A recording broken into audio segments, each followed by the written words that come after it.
भगवान श्री कृष्ण कहते हैं कि राजधर्म एक नाव के जैसा है। ये नाव धर्म रूपी समुद्र में बसा है और अच्छे गुण ही उस नाव का संचालन करने वाली ताकत है और धर्मशास्त्र ही उस नाव को बांधने वाली रस्सी है। मीठे शब्दों में कही हुई बात कई तरह से आपका भला करती है, मगर यही अगर खराब शब्दों में कही जाए तो एक विशाल अनर्थ की वजह बन जाती है। समय सब कुछ बनाता है और समय ही सब कुछ नष्ट कर देता है। समय सभी प्राणियों को जला देता है और समय ही फिर से उस आग को बुझा भी देता है।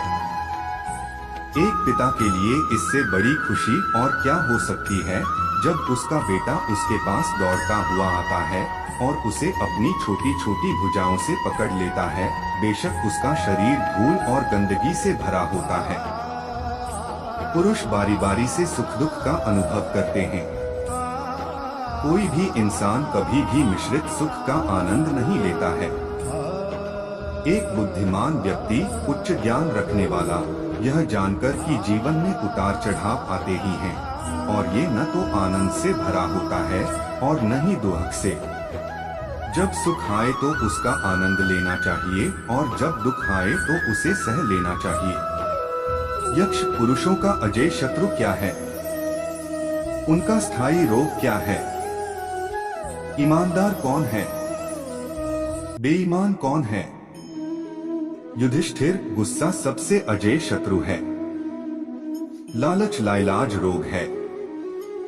वह जो सभी प्राणियों के अनुकूल है वह ईमानदार है और जो क्रूर है वह बेईमान है। ना समझ लोग भविष्य में क्या हो सकता है, इस पर ध्यान दिए बिना ही अपना काम शुरू कर देते हैं। इंसान किसी भी परिस्थिति में जो भी कर्म करता है उसे उन कर्मों का फल जिस भी परिस्थिति में किया जाता है उसे प्राप्त जरूर होता है। दुनिया में दोस्ती कभी किसी के दिल में बिना थके नहीं रहती।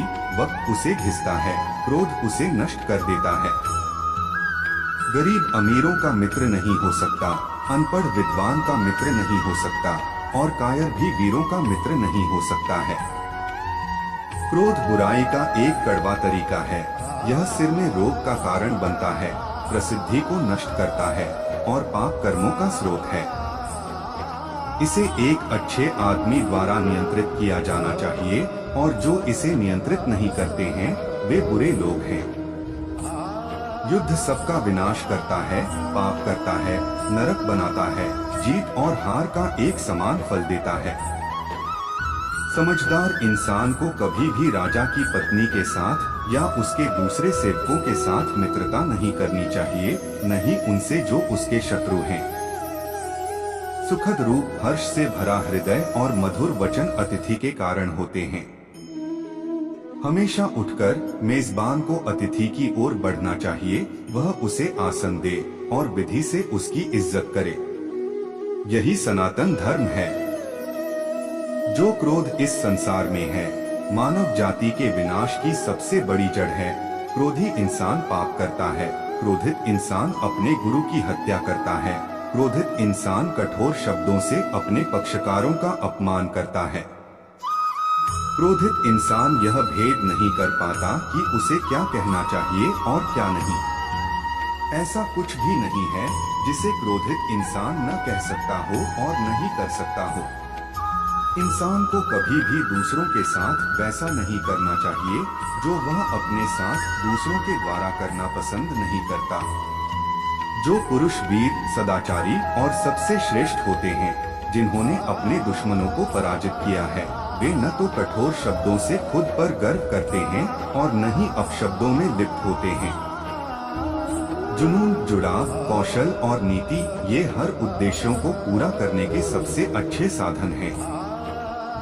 कोई किसी का दोस्त नहीं है, कोई किसी के हित को नहीं देखता, बल्कि इंसान हित के उद्देश्यों से ही मित्र या शत्रु बनते हैं। सुख के बाद दुख आता है और दुख के बाद सुख। इंसान को न तो हमेशा दुख होता है और न ही हमेशा सुख का आनंद मिल पाता है। जो विजय की इच्छा रखते हैं वे पराक्रम से उतना नहीं जीतते जितना कि सत्य, करुणा और सदाचार से। इसीलिए हमेशा बिना अहंकार के लड़ो, क्योंकि जहाँ धर्म है वहाँ जीत निश्चित है। किसी के लिए हत्या करने से बेहतर है कि वह भिक्षा पर जिए। इस दुनिया में जन्म से पैदा होने वाले रिश्ते से गुणवानों का रिश्ता ज्यादा जरूरी है।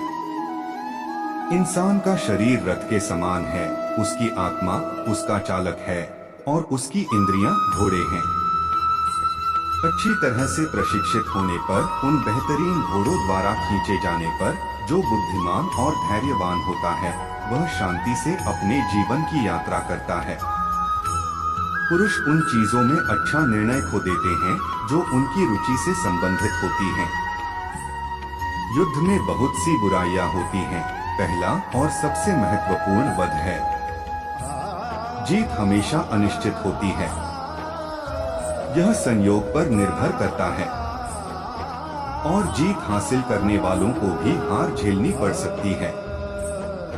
बातचीत और दूसरे माध्यमों से जो सफलता मिलती है वही सबसे अच्छी होती है। दुश्मनों के बीच एकता का अभाव पैदा करने से जो सफलता प्राप्त होती है वह अस्थायी होती है। लड़ाई से मिली सफलता सबसे खराब है। जुनून, भय या लालच के प्रभाव में कभी भी अच्छे कर्म करने का प्रयास न करें। अगर विद्यार्थी में रुचि नहीं है तो शिक्षक क्या कर सकता है? ज्ञान एक बीज है, बस आपका मन उपजाऊ होना चाहिए। सिर्फ किसी कार्य का परिणाम ही बता सकता है कि कार्य शुभ या अशुभ समय पर शुरू हुआ है या नहीं। अगर आप कोई काम शुरू करते हैं तो उसके पूरा होने के बाद ही आराम करें, नहीं तो अधूरा काम आपको खत्म कर देगा। सुख की लालसा इंसान को मोहित कर लेती है और फिर धीरे धीरे उसमें राग और क्रोध उत्पन्न कर देती है। शब्द अमूल्य हैं, अगर जरूरी हो तो उन्हें बोलें और उन्हें बोलने से भी पहले उन्हें ध्यान से तौलें। दूसरों के प्रति अपना कर्तव्य करो, यह समय की पुकार है। ध्यान रखो कि आपने जन्म क्यों लिया है। जब इंतजार खत्म हुआ तो कौन याद करता है कि इंतजार कितना लंबा था या कितना मुश्किल था। दोस्ती में प्यार होता है, दोस्ती जीवन से बड़ी होती है। जिसने दोस्त का दिल जीत लिया उसने दुनिया जीत ली। जो लोग समृद्ध होना चाहते हैं उन्हें बुरे दिमाग और बुरे दोस्तों से छुटकारा पाना चाहिए। हिंसा से बुराई करना दुष्टों की शक्ति है और क्षमा करके आगे बढ़ जाना ये पुण्य की शक्ति है। मूर्ख वे हैं जो उसे सिखाने की कोशिश कर रहे हैं जिसे सिखाया नहीं जा सकता, और जो उनकी बात सुनता है अविश्वास के साथ वह उससे भी ज्यादा मूर्ख होता है।